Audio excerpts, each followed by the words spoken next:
Mike Emanuel on Capitol Hill, thank you very much. I want to bring in now my first guest, Republican Congressman Ted Yoho of the House Foreign Affairs Committee. And in fact, you were in yesterday's hearing. I was. Reportedly when things got heated. So let's just get the facts right now. What were Republicans trying to get from the witness? I appreciate you asking that, Harris, because this is something that was blown way out of proportion.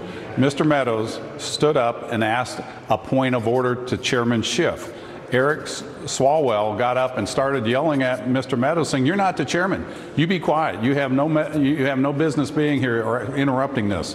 And Mr. Meadows just said, "Mr. Chairman, I want to ask a point of order." And, it just got blown out of proportion. It was very unprofessional by Mr. Swalwell. Mark Meadows handled himself very professionally, very courteous, too, and respectful. As the American people look at this, they're just trying to figure out whether or not the president's going to be impeached. So when all of this goes on behind closed doors, and now maybe even public, after the full House vote potentially tomorrow, right. What is it that they should take away from all this? Because quite frankly, it's a circus sometimes. Harris, it is a circus, and this is something, I made a prediction, and I'll make it again. I made it yesterday, that this smoking gun of Ambassador Taylor and Vindman, I was there with Mr. Vindman, this will be as irrelevant 3 weeks from now as Adam Schiff saying he had irrefutable evidence that there was collusion between President Trump and the Russians. We don't hear about that anymore. That was an outright lie. This will be the same thing. And it's interesting, I was on the House floor when the whistleblower came out, when it was first reported, and I talked to one of the ranking Democrats. I says, "Can't believe you guys are moving ahead with this unsanctioned inquiry into impeachment." He said Chuck Schumer didn't care if the whistleblower was true or false. It was a marker to put down so that they could start this process. That's how disingenuous this whole process is, and that's what the American people are frustrated with. This is something that needs to come to an end. We can talk about some serious issues in this country, but we can't get them done in Congress if they're focused on this on the Democratic side. All right, real quickly, you mentioned Chuck Schumer, so I have to ask about this. He says that Democrats are looking at a situation where they would accuse the president, he actually said this, of causing a government shutdown to stop impeachment because you got to get spending agreed upon by November 21st, so you got to speed things up ahead of that. Yeah, I don't know who's writing their stuff, if it's a comedy channel or whoever, but give me a break. Nobody wants that done. We've got a nation to run. We've got a nation to save, really, and there's some serious problems that we need to come together. And, that whole comment about they're trying to out the whistleblower, I was there when that line of questioning was there.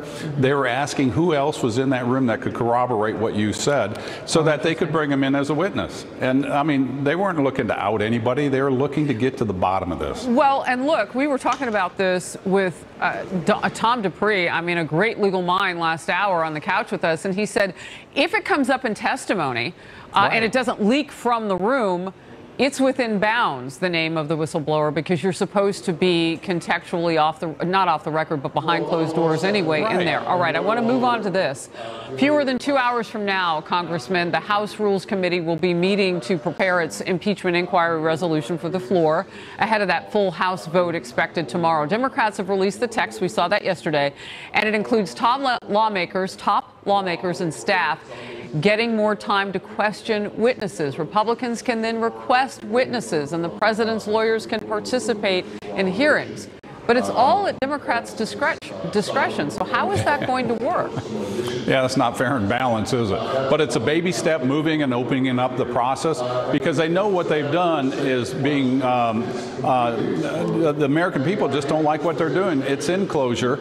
And so they're opening up the process. And I love the way they use it, that they're going to vote on the impeachment inquiry, but it's the process. They're still not legitimizing the impeachment inquiry. And I know it's not constitutional that they do that, but it was precedents in the past 3 impeachments. And so they're moving a little bit closer, and the more open we can get on this, the more sunlight on this, the better the American people will be served. And if we can start asking questions of other people on our side, I think that's when it's going to be a fair process, and I hope they keep moving in that direction. I've got to be quick here, but because of your military background, which you and I have talked about many times, I have to ask. Actually, I don't have military background. I'm a veterinarian. Oh, my goodness. Oh, my goodness. I don't want you to go down there. Oh, please correct me. But I'll look at your dog.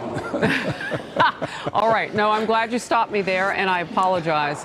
No problem. Congressman Yoho, thank you very much. Yes, ma'am. You take care. You too.